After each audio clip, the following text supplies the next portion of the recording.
No vídeo de hoje eu vou apresentar conteúdo introdutório e teórico sobre NR35 para treinamento de pessoas que vão realizar trabalho em altura.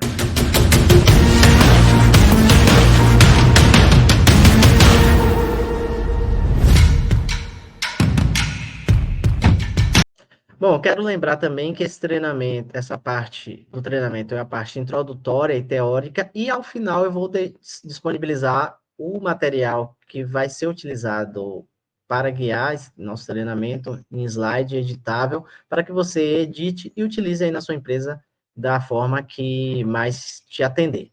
Bom, esse treinamento é segurança em trabalho em altura, baseado na norma regulamentadora número 35, e antes de iniciarmos, é bom salientar que ele está dividido em alguns módulos, e o primeiro módulo a gente vai comentar um pouco sobre as normas e regulamentos aplicáveis ao trabalho em altura. Primeira norma e a norma principal aplicável ao trabalho em altura hoje no Brasil é a norma regulamentadora número 35.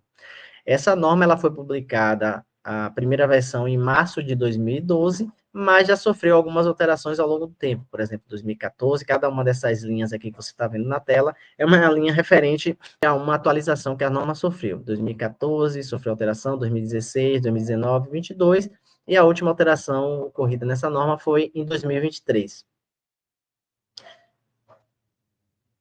No entanto, além disso, nós temos outras regulamentações através das ANBRs, da ABNT, que regulamentam também e trazem clareza a conteúdo técnico relacionado ao trabalho em altura. Por exemplo, a NBR 15.836, que é essa primeira que você está vendo aqui, ela traz as diretrizes referentes aos equipamentos de proteção individual contra a queda em altura, especificamente o cinturão de segurança tipo paraquedista. Por quê? Porque na norma NR35, ela traz a diretriz básica com relação à segurança no trabalho em altura, porém, elas não traz a especificação técnica, por exemplo, de como deve ser o cinturão de segurança. Então, desde procedimentos técnicos que devem ser adotados na confecção, na produção do cinto de segurança e também na utilização, eles vão ser direcionados através de outras normas técnicas, que no caso a ABNT ela tem várias NBRs que complementam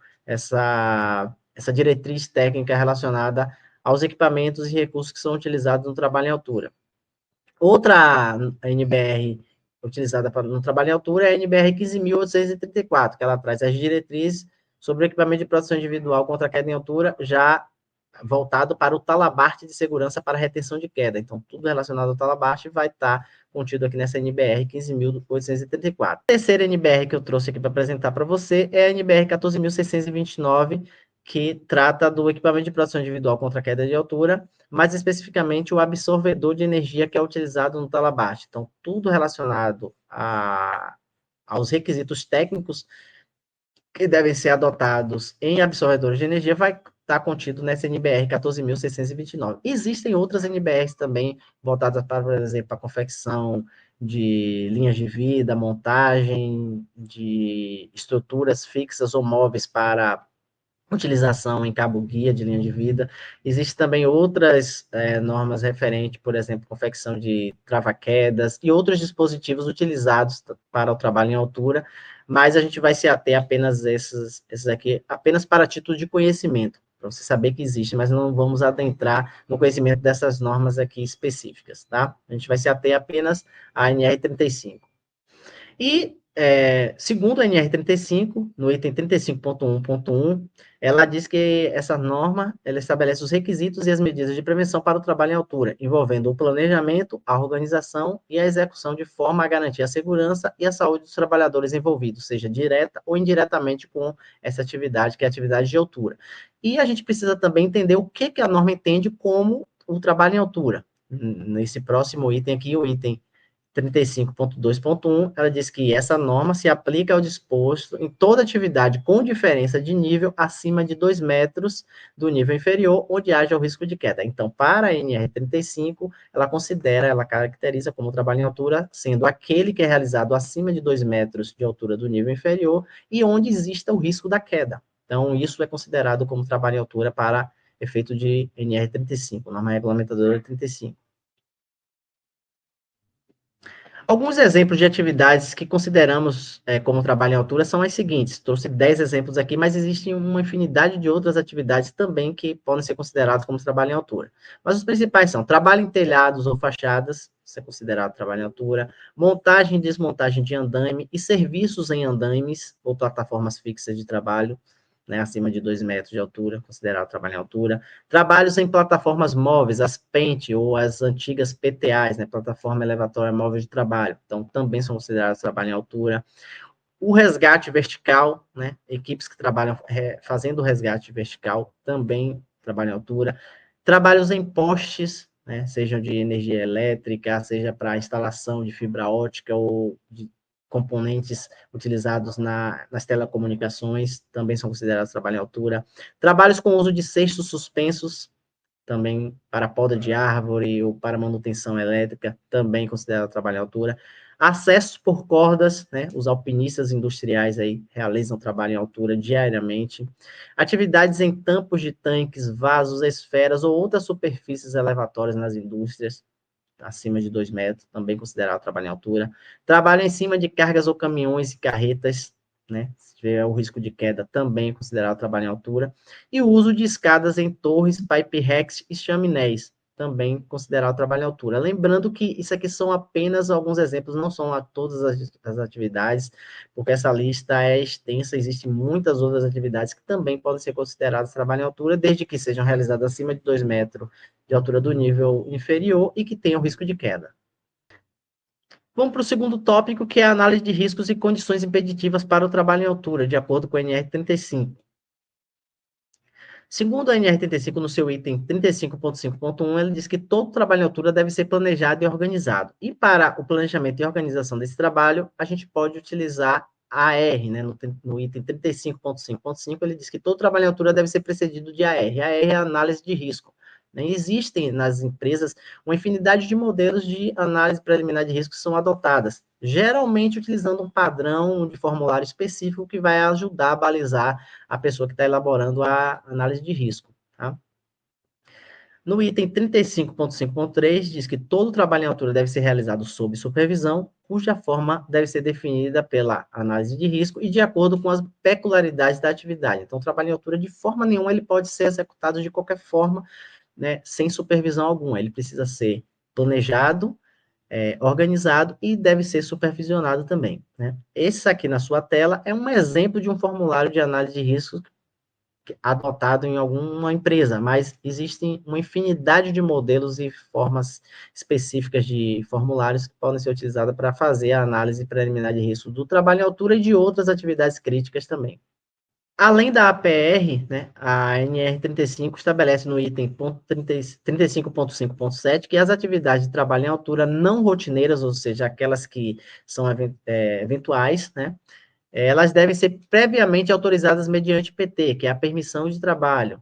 Então, essas atividades também, normalmente, as empresas adotam formulários específicos para procedimentar e registrar a permissão de trabalho. Né? Aqui na sua tela tem um exemplo, né, de um recorte de uma PT, permissão de trabalho, adotada em uma empresa. Mas na sua empresa, esse formulário pode ser diferente, e isso fica a critério da empresa adotar qual padrão que ela vai utilizar. No item, no item 35.5.8.2, ela diz que a PT tem validade limitada à duração da atividade, restrita ao turno ou à jornada de trabalho, podendo ser revalidada pelo responsável pela aprovação nas situações em que não ocorrem mudanças nas condições estabelecidas ou na equipe de trabalho. Então, é permitido, né, que a PT, permissão de trabalho, possa ser revalidada desde que não sofra alteração na equipe nem nas atividades de trabalho e siga uma metodologia adotada aí pela empresa. Né? Normalmente, as empresas têm diferentes formas de metodologia para a revalidação da PT ou postergação da validade dessa PT.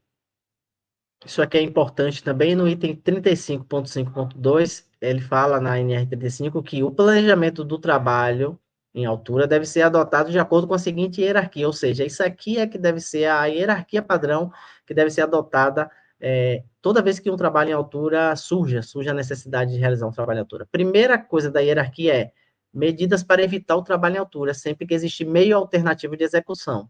Por quê? Porque isso aqui vai entrar se a gente for usar aquela pirâmide de hierarquia de controle dos riscos, onde o cume da pirâmide, né, uma pirâmide invertida aqui, onde acima os níveis mais altos, eles são mais efetivos e os níveis mais baixos aqui da pirâmide invertida são os menos efetivos.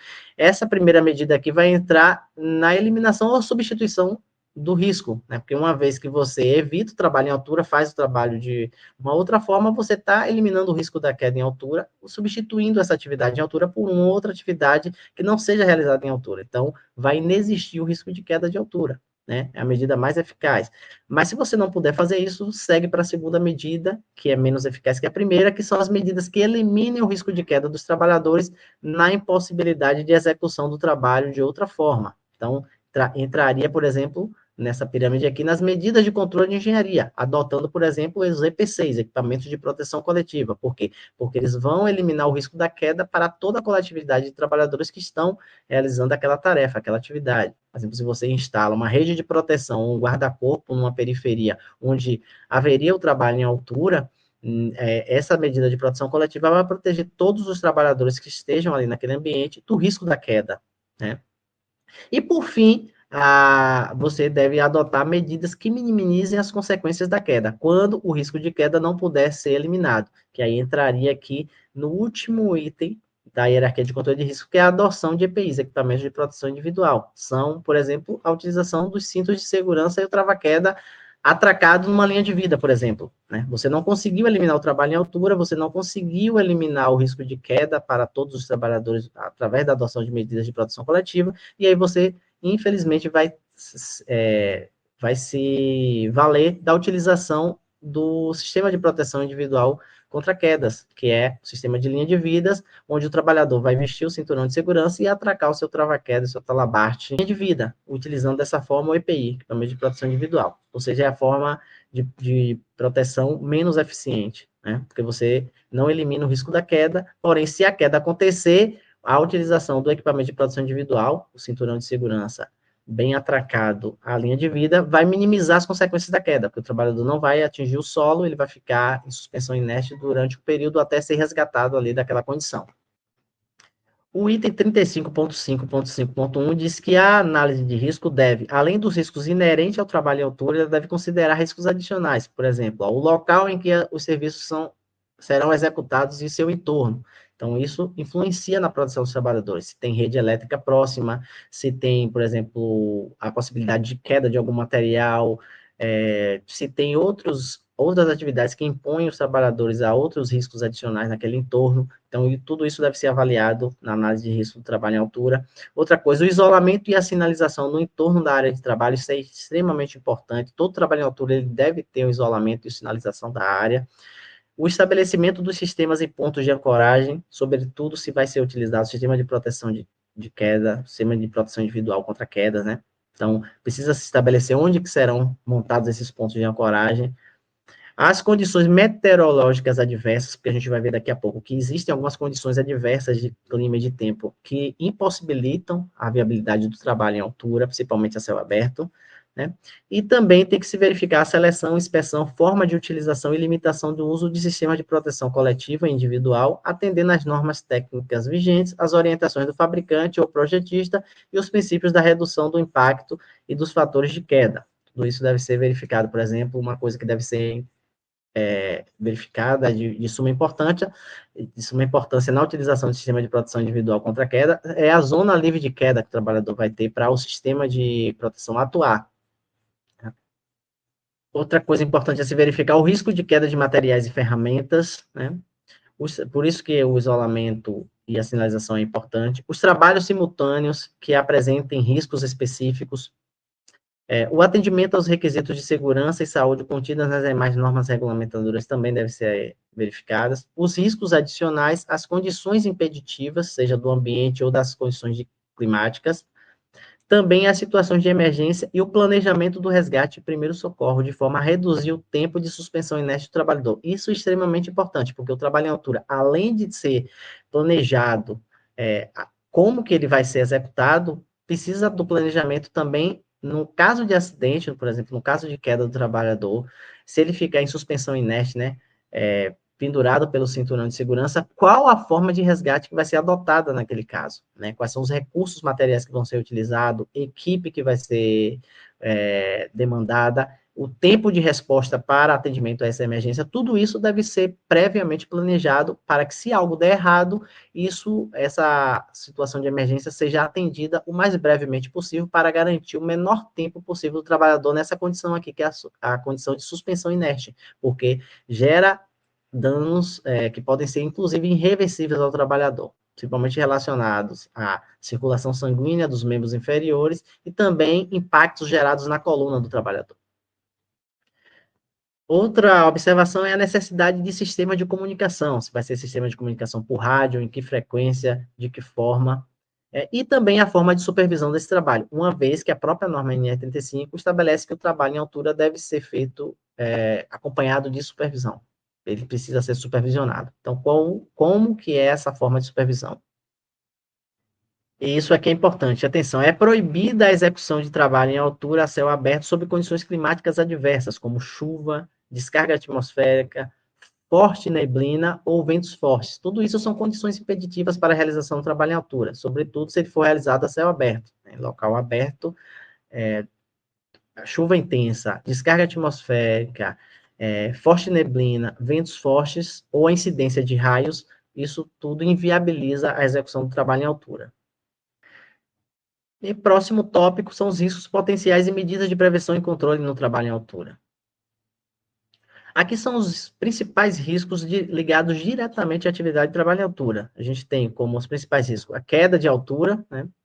Queda de materiais e ferramentas, equipamentos também podem ser derrubados de andaime, de plataformas, então isso também é um risco. O choque elétrico, seja por o trabalho em altura estar sendo executado próximo de redes de distribuição elétrica ou de cabos elétricos energizados, né? A fadiga, o esgotamento físico, sobretudo em trabalhos em altura realizados a céu aberto, né, sob a incidência de radiação solar intensa, o risco de bater contra estruturas ou ser atingido por equipamentos, ferramentas ou a própria estrutura que foi montada para a realização do trabalho em altura, como o andaime, por exemplo.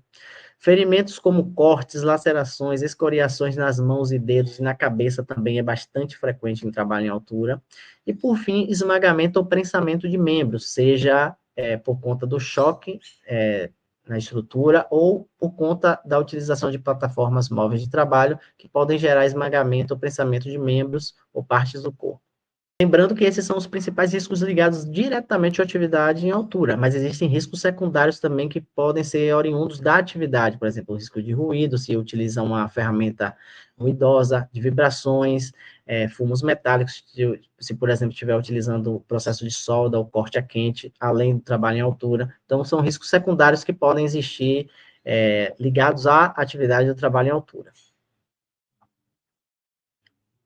Para o trabalho em altura ser realizado, basicamente, existe, se não for possível eliminar esse trabalho em altura, vai ser exigido que utilize duas formas básicas de proteção, que é a proteção através do Sistema de Proteção Coletiva contra a Queda, o SPCQ, ou a proteção através do Sistema de Proteção Individual contra a Queda, que é o SPIQ, SPIQ.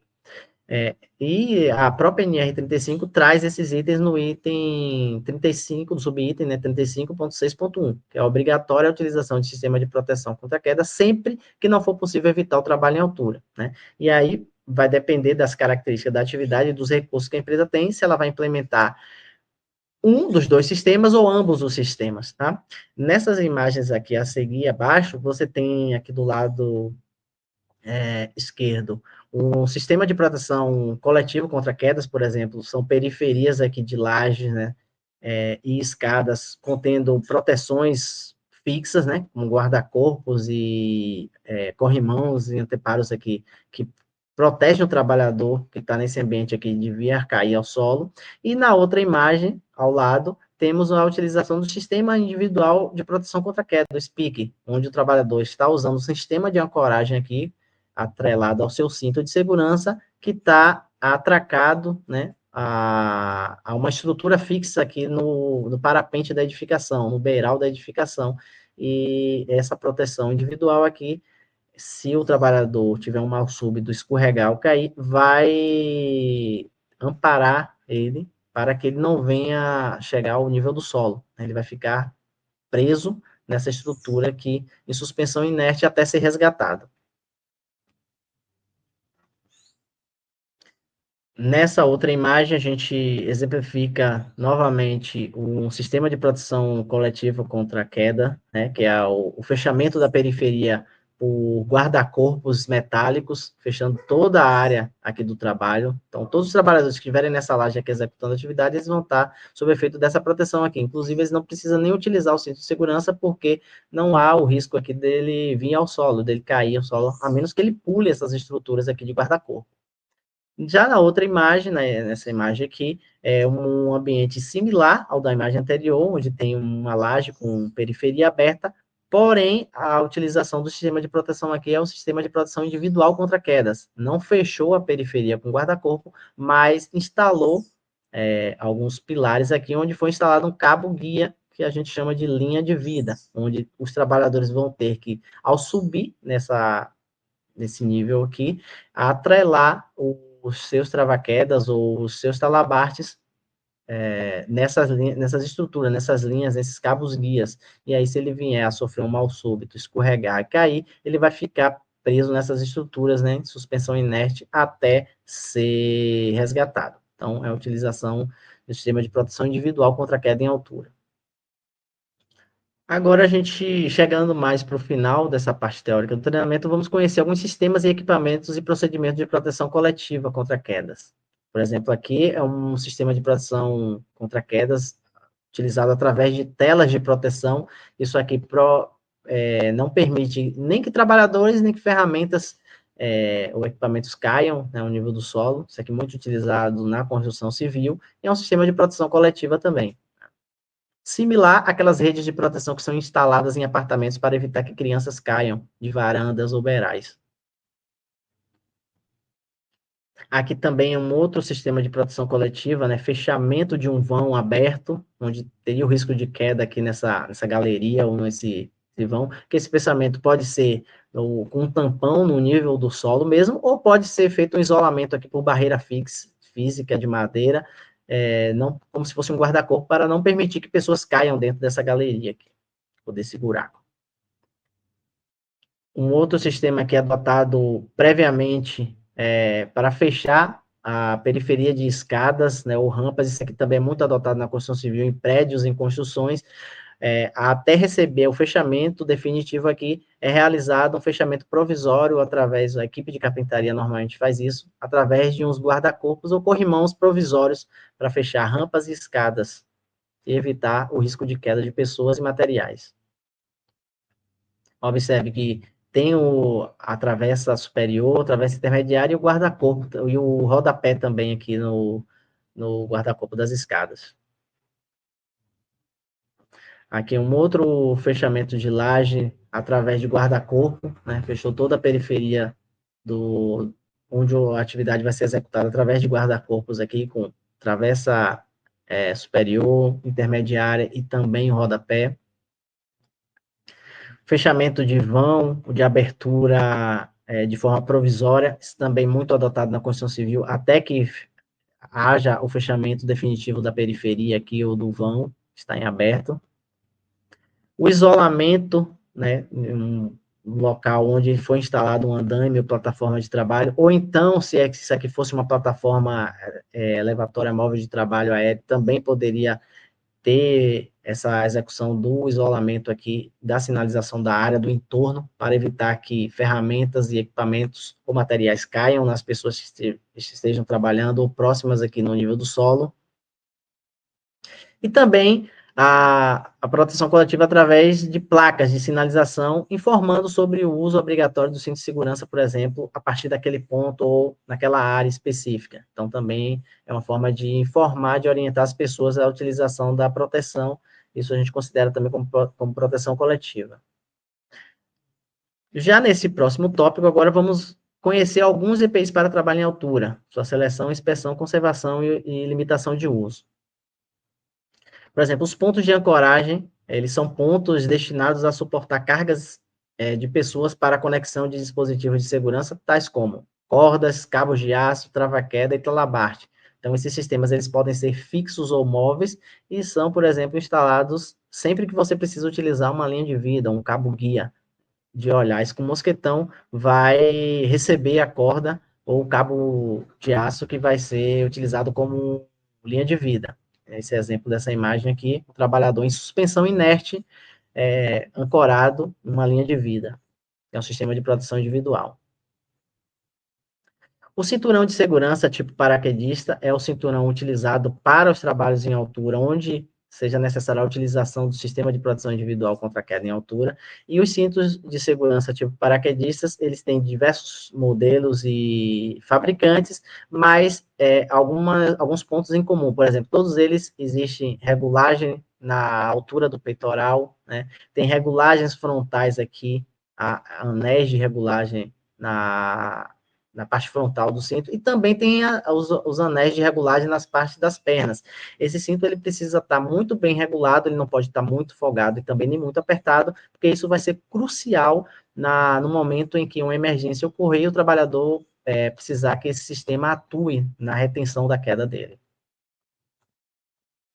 Os talabartes também são dispositivos de proteção individual utilizados junto aos cintos. Eles são dispositivos de conexão de um sistema de segurança, regulável ou não, existem talabartes reguláveis e outros não reguláveis, para sustentar, posicionar ou limitar a movimentação do trabalhador, o trabalho em altura. Por exemplo, aqui é um talabarte com um sistema de talabarte duplo, né, com 2 anéis de fixação, e também com um sistema de absorvedor de energia. Sistema de absorvedor de energia aqui, que diminui o impacto sofrido pelo trabalhador no momento da retenção, da queda. Com relação ao talabarte, temos talabartes de posicionamento, que são esses talabartes aqui. A função dele é só posicionar o trabalhador mesmo, ele não tem função de retenção de queda. E tem o talabarte de posicionamento regulável, esse aqui dá maior mobilidade, porque ele pode ser regulado. E também tem o talabarte não regulado, talabarte de posicionamento fixo. E além desse talabarte de posicionamento, nós temos o talabarte de deslocamento ou de retenção de queda. Esse sim tem a função de reter a queda. Aqui nós temos o talabarte duplo com sistema de absorvedor de energia aqui.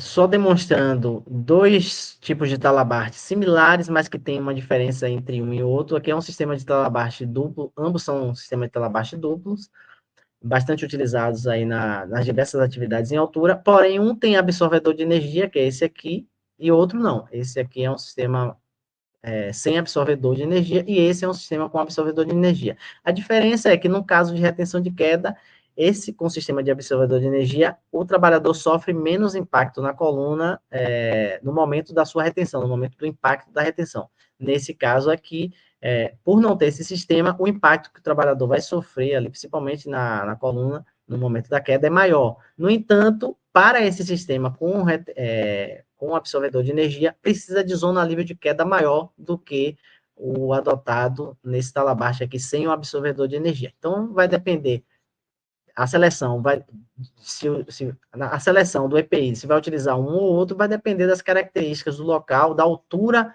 de zona livre de queda que a atividade permite para o trabalhador e as particularidades dessa atividade.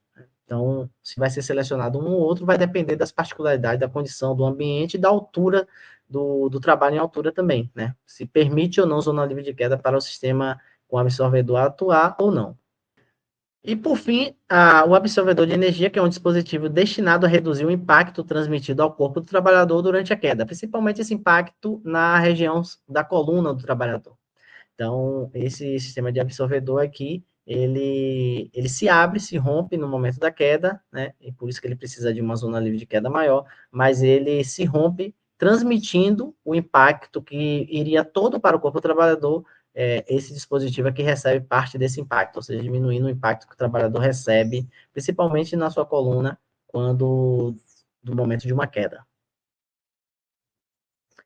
Temos também os trava-quedas, que são dispositivos de segurança para a proteção do usuário contra quedas em operações com movimentação vertical ou horizontal. Por exemplo, esse trava-queda, esse sistema de trava-queda aqui, é um sistema que vai permitir a retenção e movimentação subindo e descendo uma escada, por exemplo, se o trabalhador escorregar, o trava-queda vai travar não permitindo a queda nesse sentido vertical. Já ele também pode ser utilizado junto ao cinturão de segurança do trabalho para proteção contra quedas. Já esse outro trava-quedas aqui, ele permite uma mobilidade um pouco maior, ele retém a queda tanto em movimentação horizontal quanto em movimentação vertical, né? E ele é retrátil, ou seja, tem uma fita retrátil aqui que permite mobilidade do trabalhador de alguns metros, pode ser de 3, 6, 12 ou até mais metros aqui, e ele funciona como um sistema parecido com um cinto de segurança, onde o trabalhador vai se deslocando e ele vai contraindo ou retraindo a fita,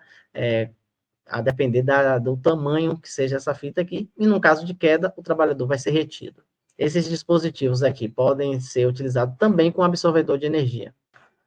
Fator de queda. Existem 3 fatores de queda principais que podem ser adotados no trabalho em altura, né? E esse fator de queda ele é a razão entre a distância que o trabalhador percorreria na queda e o comprimento do equipamento que irá retê-lo.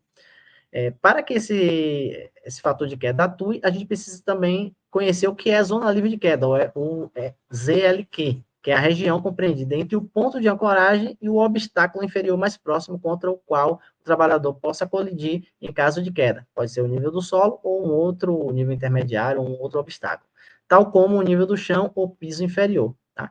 E os 3 fatores de quedas adotados no trabalho em altura são o fator de queda 0, o 1 e o 2. Basicamente, o fator ideal é o fator de queda 0, que é um fator de queda onde o sistema de ancoragem do cinto vai estar posicionado na linha da altura do trabalhador, ou acima da cabeça do trabalhador.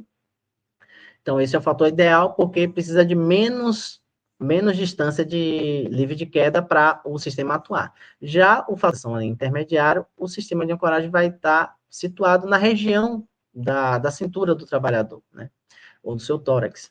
E o fator de queda 2, que é o fator que deve ser evitado, né, porque traz um grau de proteção menor, é o fator de queda 2, que ele vai estar, o cinto vai estar ancorado numa altura, né, basicamente na distância dos pés do trabalhador, na linha dos pés do trabalhador. Né? Então, isso aqui, a atuação desse sistema precisa de mais queda livre para que o sistema atue, né, para que o sistema retenha a queda do trabalhador.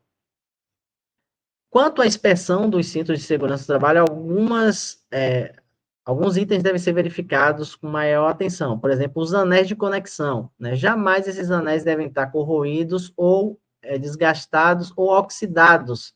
Então, se eles estiverem desgastados ou oxidados, eles devem ser substituídos. O cinto de segurança não está apto para uso. Outra coisa a se verificar são os desgastes na cinta junto ao anel de conexão, porque como é uma peça metálica junto com uma cinta, né, a própria atividade de fricção vai desgastando essas cintas. Então, verificar nesses pontos aqui de contato dos anéis de conexão com a cinta, se eles estão íntegros. Se estiverem desgastados, cortados ou danificados, eles devem ser substituídos. Outra coisa a se verificar são deformidades nas costuras do cinto, né? Se estiver descosturada ou com deformação, deve ser substituído. Se o cinto sofreu ataque químico, em áreas petroquímicas e químicas, isso é muito comum de acontecer, o cinto ficar em um determinado local e acabar sofrendo ataque químico. Desgaste nas juntas, né, de conexão do cinto, queimaduras, perfurações ou cortes ou rasgamento. Tudo isso são desgastes que inviabilizam a utilização do cinto, seja queimadura, uma perfuração ou corte ou rasgamento. Algo extremamente importante no trabalho em altura é os 3 pontos de contato. Toda vez que se está utilizando escada, né, para acessar trabalhos em altura, você deve manter 3 pontos de contato, que toda vez que se tira um dos pés ou uma das mãos, os outros 3 devem estar em contato com a escada. Né? Isso dá maior segurança na descida e na subida das escadas. Então, de forma nenhuma, suas mãos devem estar ocupadas, né? Seja transportando ferramenta ou equipamento, elas devem estar livres para que você consiga manter os 3 pontos de contato ao descer e subir escadas. O transporte de ferramentas no trabalho em altura deve ser realizado em sacolas ou bolsas específicas para a realização desse transporte. De forma nenhuma devem ser transportadas ferramentas nas mãos, nos bolsos, ou amarrados em cintos, né? Porque isso pode cair, e se tiver nas mãos, suas mãos não vão estar livres para ter os 3 pontos de contato que eu acabei de mencionar. Além disso, as ferramentas sendo transportadas dessa forma podem facilmente cair e atingir pessoas que estiverem no solo. Aqui vamos comentar os principais acidentes típicos em trabalho em altura, lembrando que não são todos os possíveis acidentes que podem ocorrer, mas são acidentes típicos que podem acontecer no trabalho em altura. Choques elétricos são muito frequentes de ocorrer em trabalho em altura, por exemplo, em trabalhos realizados em postes ou próximo à rede elétrica. A queda do trabalhador de andames ou plataformas, né? Batida da cabeça contra estruturas ou algo que caiu, ferramenta, equipamento, material que caiu de nível superior e atingiu o trabalhador do nível inferior. Também isso é muito comum de acontecer em trabalho em altura.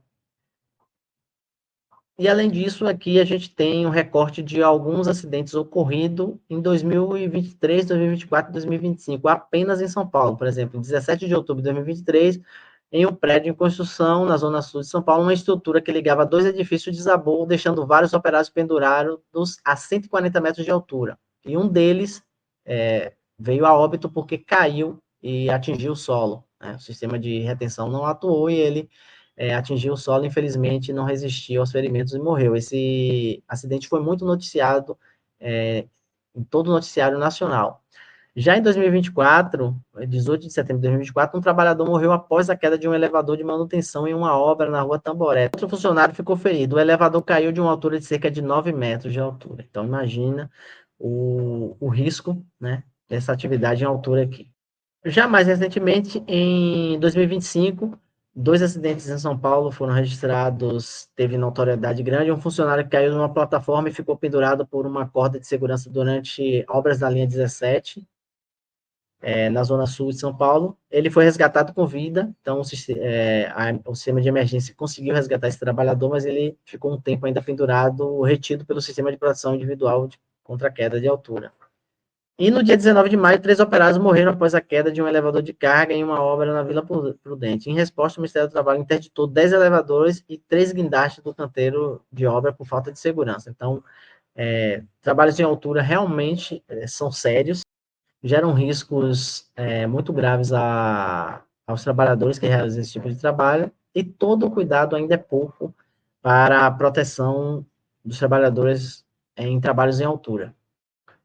Por fim, nessa parte teórica, eu deixo a seguinte mensagem que foi extraída do livro de Deuteronômio 22:8, que diz: quando edificares uma casa nova, far-lhe-ás no terraço um parapeito, para que nela não ponhas culpas de sangue se alguém de algum modo cair dela. Ou seja, preocupação, né, das atividades realizadas em altura com risco de queda, ela vem desde a época de Cristo. Inclusive, uma recomendação é contida lá no livro de Deuteronômio